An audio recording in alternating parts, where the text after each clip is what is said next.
Warning ahli. Jantung Jabodetabek dikunci sesar Cisadane, waspada. Sesar Cisadane yang pernah membelah gunung menjadi sorotan dalam beberapa hari terakhir.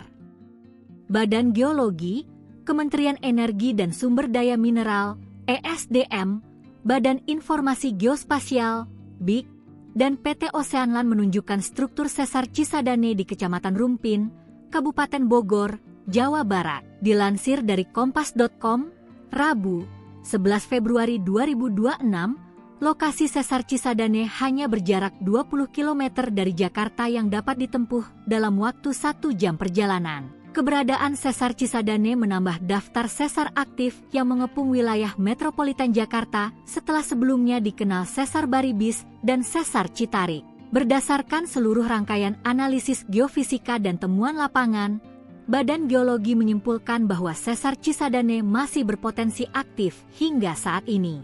Penemuan ini menjadi pengingat penting bagi pemerintah daerah dan masyarakat di wilayah Bogor, Tangerang, hingga Jakarta untuk meningkatkan mitigasi bencana gempa bumi.